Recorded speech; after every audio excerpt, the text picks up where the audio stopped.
Hey everyone, in this video we're going to compare the voltage measurements of the Vektrex SpikeSafe SMU's internal digitizer with those of the Keithley DMM7510 DMM on the same load, paying close attention to the stability of the entire VF pulse capture from each unit.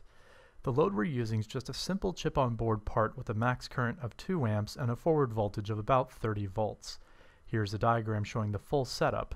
Note that both the Keithley and the SpikeSafe have their sense leads connected as closely as possible to the load itself.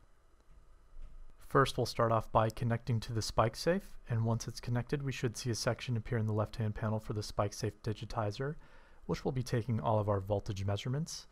Next, we'll add the DMM measure tab onto the control center by going to Tools, Add DMM Measure tab. Then we'll connect to the Keithley 7510. And we should see the same Start Measure button appear once we've successfully connected.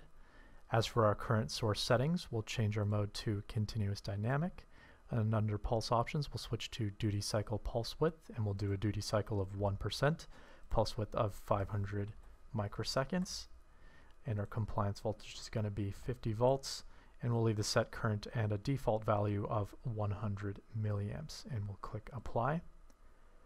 Over on the Digitizer tab, under the Digitizer Settings panel, we'll change VF Capture Mode to Capture VF Full Pulse.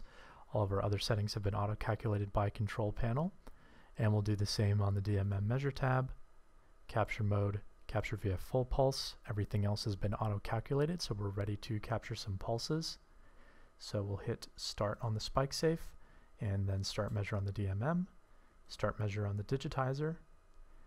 And after the data have been plotted on the graphs, we can hit Stop on the SpikeSafe and begin analyzing the results.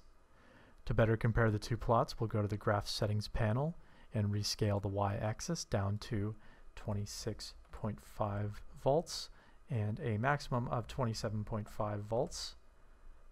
And we'll do the same on the DMM Measure tab.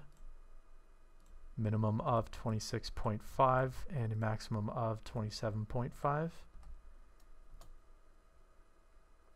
Now switching between the two graphs, the oscillations in the Keithley data become very obvious, and by comparison the data from the SpikeSafe is almost entirely flat across the duration of the pulse, which is why we often hear how crazy stable the Vektrex SMU is. And hopefully after this video you'll also be saying the same thing. So thanks for watching. Vektrex designs and manufactures high-performance LED test solutions for leading manufacturers and LM80 labs worldwide. Visit Vektrex.com to learn more about our products and solutions.